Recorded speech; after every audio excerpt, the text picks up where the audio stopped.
नमस्कार दोस्तों, आप देख रहे हैं बोले भारत यूपी की सुर्खियों के साथ। मैं अनुराग, हमारे साथ बातचीत के लिए मनीष जी। नमस्कार। मनीष जी, जेवर एयरपोर्ट शुरू हो गया है और उसमें पहली उड़ान जो कि ज़मीन दी थी जिन किसानों ने जेवर एयरपोर्ट के लिए, वो नोएडा से जेवर एयरपोर्ट से लखनऊ आए और उनका अभिनंदन किया गया। मुख्यमंत्री आवास में सीएम योगी उनसे मिले, बातचीत की और इसके लिए उनको सराहा, उनकी प्रशंसा की। हाँ, ज़रूर ये बहुत बड़ा दिन है आज के लिए और ये अनुराग 5वां अंतर्राष्ट्रीय एयरपोर्ट है जो संचालित होना शुरू हो गया है उत्तर प्रदेश के नोएडा से। इसके पहले लखनऊ तो है ही है, इसके अलावा बनारस इंटरनेशनल एयरपोर्ट है, कुशीनगर में इंटरनेशनल एयरपोर्ट है, अयोध्या में महर्षि वाल्मीकि अंतर्राष्ट्रीय हवाई अड्डा और अब नोएडा का जेवर इंटरनेशनल एयरपोर्ट। सबसे पहली फ्लाइट आज जो उड़ी जेवर से वो लखनऊ लैंड हुई, जिसमें 172 किसान और कुछ भाजपा के विधायक और मंत्री भी थे उसमें। उनको लेकर सीएम हाउस सब लोग पहुंचे। वहां पर सीएम योगी आदित्यनाथ, सुरेश खन्ना और नोएडा अथॉरिटी के अफसर, नागरिक उड्डयन, चूंकि सीएम के पास ही है तो मंत्री भी हैं मुख्यमंत्री के साथ साथ नागरिक उड्डयन के, उनका सम्मान किया गया। देखिए, करीब 27-2800 किसान ऐसे हैं जिनका लैंड एक्वायर किया गया था जेवर एयरपोर्ट बनने के लिए। हाँ, और इसमें करीब 4500 करोड़ रुपए सरकार ने मुआवजे की रकम बांटी है किसानों के बीच में।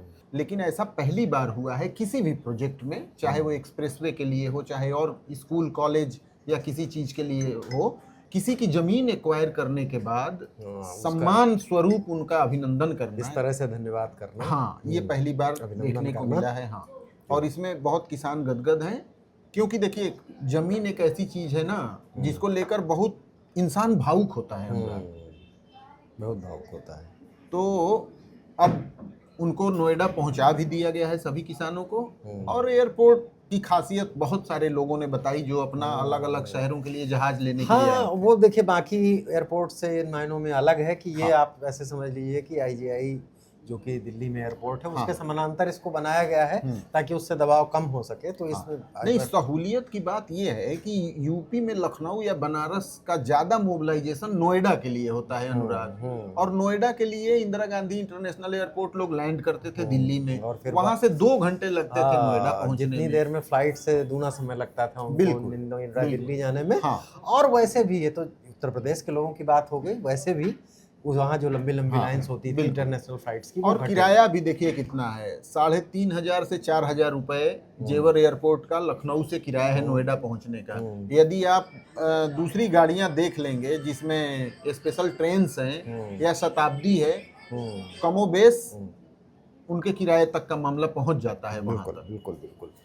अगली खबर पर आते हैं मनीष। अयोध्या में चढ़ावे और चंदे के पैसे में गड़बड़ी का जो मसला है, अब धीरे धीरे वो थोड़ा तूल पकड़ रहा है।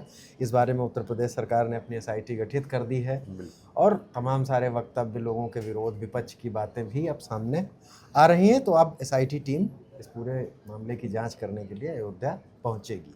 एसआईटी टीम मुख्यमंत्री योगी आदित्यनाथ से मिलेगी। विजय विश्वास पंत जो कि लखनऊ के कमिश्नर हैं, उनके नेतृत्व में 3 सदस्यीय कमेटी सरकार ने बनाई है। तो वो सीएम से मुलाकात करने के बाद अयोध्या में जांच पड़ताल शुरू करेंगे। सबसे खास बात यह है कि बहुत अनुभवी अफसर हैं विजय विश्वास पंत। इसके पहले वो आजमगढ़ के कमिश्नर रहे, प्रयागराज के कमिश्नर रहे, और इनके प्रयागराज में कमिश्नर रहते हुए कुंभ मेले का आयोजन किया गया प्रयागराज में। तो ये एक बहुत बड़ी बात रही और उनको पुराना अनुभव है धार्मिक स्थलों पर कैसे क्या करना है। और इसमें नृपेंद्र मिश्रा का भी बयान आया है कि किस तरीके से इसके किन पहलुओं की जांच एसआईटी करेगी। और बयान की बात करें या इस मामले को तूल देने की बात करें तो मामला तो तूल पकड़ चुका है बहुत, और होना भी चाहिए। नृपेंद्र मिश्रा ने स्वयं ये बात कही है कि इस जांच रिपोर्ट के बाद ही श्रद्धालुओं का भरोसा वापस लौट पाएगा। ये बड़ी बात है। एक बार नृपेंद्र मिश्रा को सुनते हैं। जी देखिए,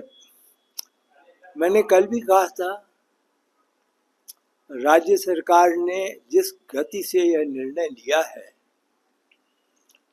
वह अपने में प्रशंसा की बात है। शनिवार को निर्णय हुआ, कल रविवार था, तो जो तीनों सदस्य हैं उनको अभी जो विज्ञप्ति है, क्योंकि विज्ञप्ति के साथ टर्म ऑफ रेफरेंस है, वो संभवतः आज 10 बजे मिलेगी उनके कार्यालय में। मुझे यह भी पता लगा है कि वह आज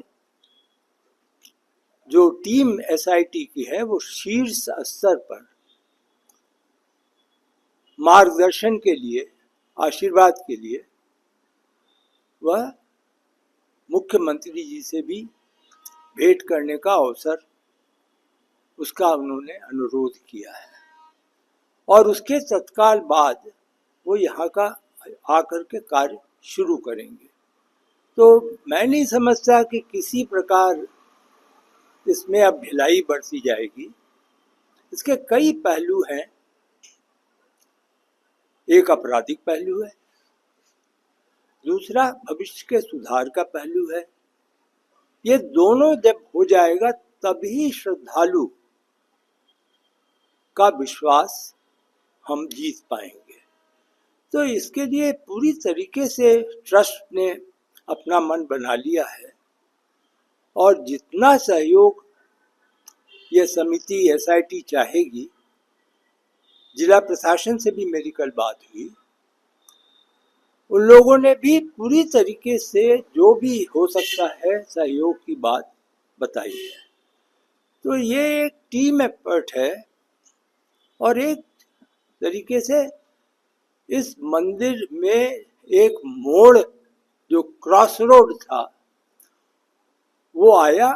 उस क्रॉस रोड को अब हम पार करके आगे का भविष्य देख रहे हैं। नृपेंद्र मिश्रा राम जन्मभूमि जो निर्माण समिति है उसके अध्यक्ष हैं और इस घटना के सामने आने के तत्काल बाद वो दिल्ली से भाग के अयोध्या पहुंचे थे और उन्होंने तमाम बातें कही। लेकिन एक मूल प्रश्न जो बहुत सारे लोग उठा रहे हैं, विपक्ष के साथ साथ जो निरपेक्ष भी हैं, कि इस मामले में अभी तक कोई भी एफआईआर लॉन्च नहीं हुई। हाँ, जबकि 2 करोड़ से ज्यादा रुपए बरामद कर लिए गए हैं पुलिस। ऐसी खबरें आई हैं। देखिए आधिकारिक तौर पर तो अभी पुलिस ने कुछ नहीं बताया है, अयोध्या के एसएसपी वगैरह ने। लेकिन जो आरोपित हैं उन्हीं के जैसे पिता ने ही कहा कि हमारे पास 10 लाख रुपए हमारे घर से ले गए हैं, मुझे नहीं पता कहाँ से आए। बिल्कुल। तो अब इस तरह की बातों में एक प्रथम सूचना तो दर्ज ही होनी चाहिए थी। ये सवाल लोग उठा रहे हैं। अगली खबर पर आते हैं मनीष। ओवैसी यूपी पहुंच गए हैं। कल मटेरा में उन्होंने रैली की थी।